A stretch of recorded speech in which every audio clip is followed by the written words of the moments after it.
Le générique du Loft pour parler de l'épilogue tragique de cette vie qui a marqué une époque. Loana, la toute première star de la télé-réalité en France, a été retrouvée morte hier dans son appartement de Nice. Le décès remonterait à plusieurs jours. Deux invités avec nous ce matin sur France Info. Paul Sanfourche, bonjour. Bonjour. Journaliste et auteur de Sexisme Story. Loana Petrucciani, c'était son nom de famille, publié aux éditions du Seuil. Et puis Constance Villanova. Bonjour Constance. Bonjour, je Jérôme. ne vous présente pas sinon pour dire que avant de rejoindre France Info, vous avez écrit ce livre Vivre pour les caméras, ce que la télé-réalité a fait de nous et qui vient de sortir en poche. Bonjour aussi à Philippine Thibaudot. Bonjour Jérôme. Je vais commencer par vous parce qu'il faut se rafraîchir la mémoire. C'était il y a 25 ans, un quart de siècle. Loana accède à la célébrité en remportant donc cette première édition de Love Story sur M6. 11 célibataires coupés du monde. Philippe, Laure, Aziz, Loana, Jean-Édouard, Loana, Jean-Édouard et d'autres filmés H24 dans un appartement pendant 10 semaines, notamment pendant la scène de la piscine. 2 jours après le début de l'émission, tous les deux dans l'eau s'embrassent, le haut de maillot de bain tombe. Jean-Édouard raconte ensuite face caméra. Il s'avère que ce soir, j'étais dans la piscine avec cette jeune fille un peu trop extravagante à mon goût. Et que...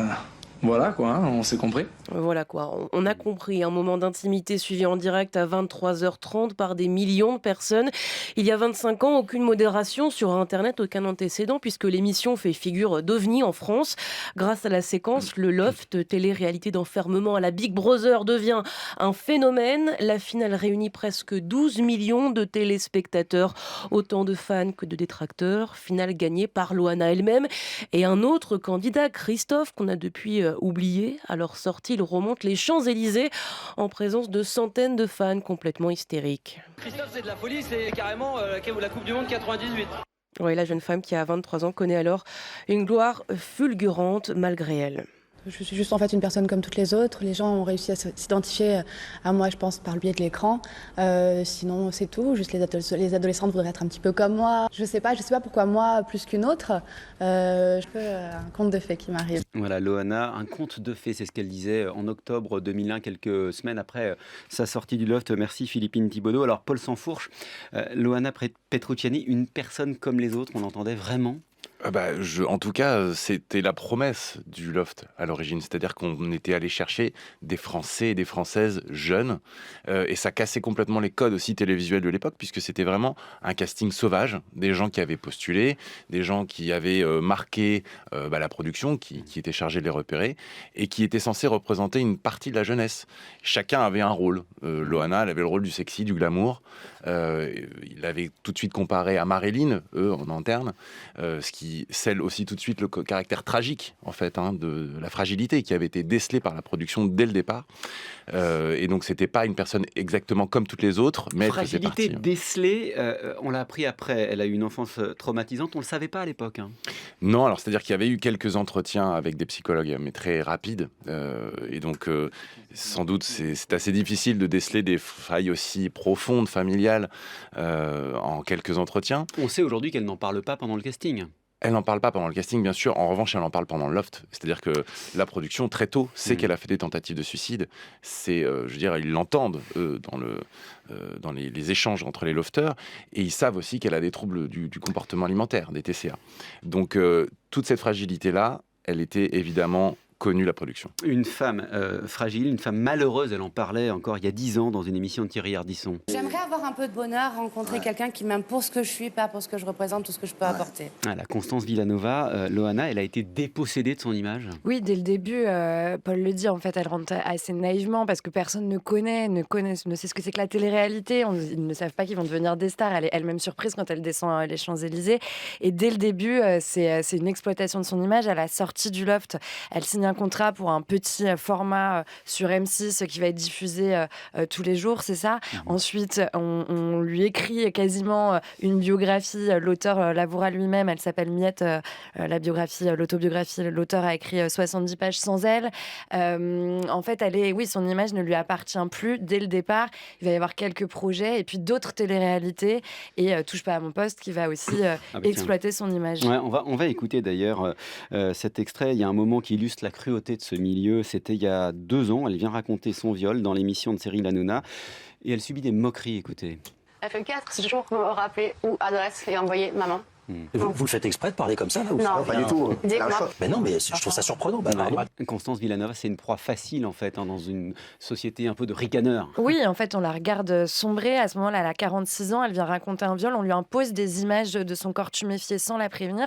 Et cette façon qu'elle a de parler, c'est du choc post-traumatique. Et en fait, on se moque. Donc, à nouveau, en fait, elle est un produit, comme si on se gargarisait de sa chute, quoi.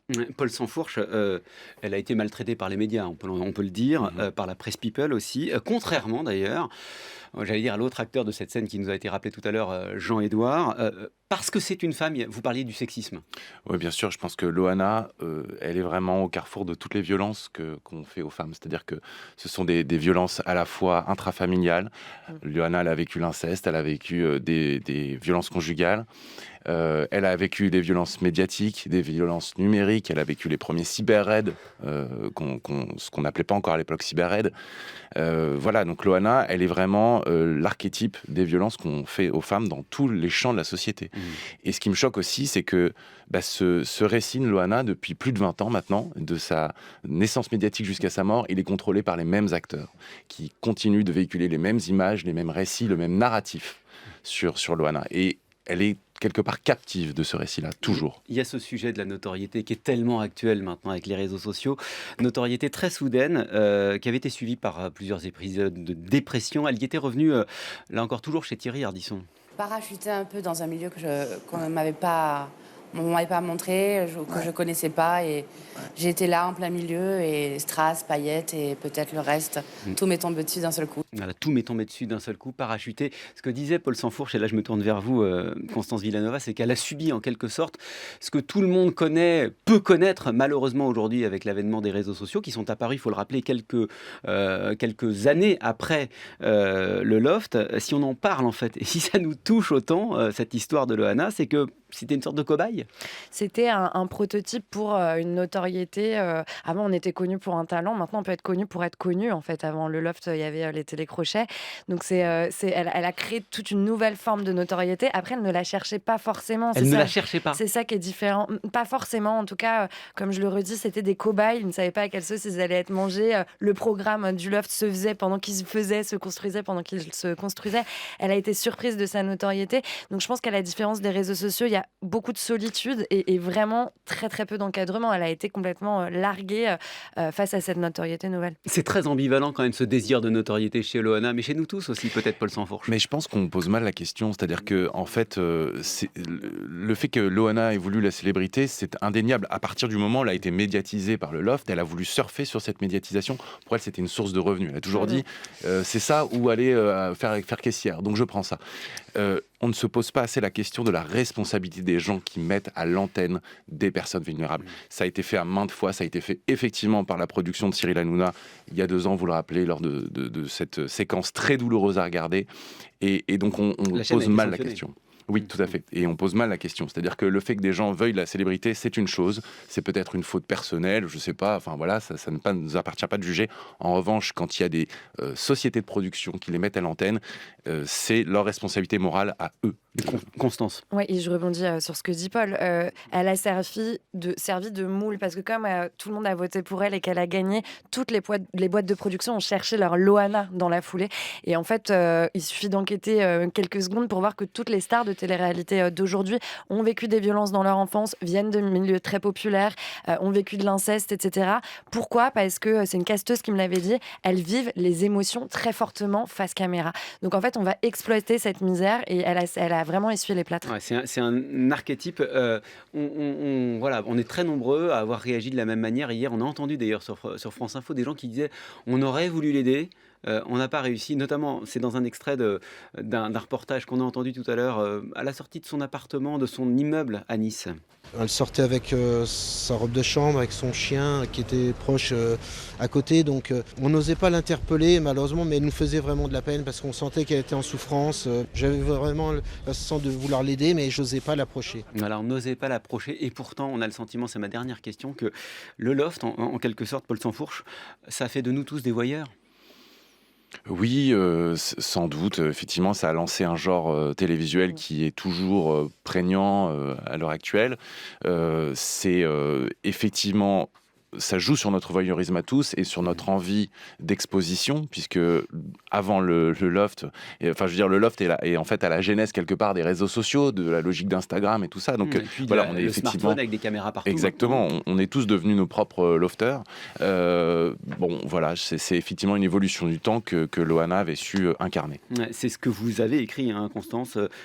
Vivre pour les caméras, c'est un peu notre réalité, notre télé-réalité d'aujourd'hui. Oui, il y a une responsabilité des plateformes comme il y a une responsabilité des productions face à ces jeunes cabossés, disons.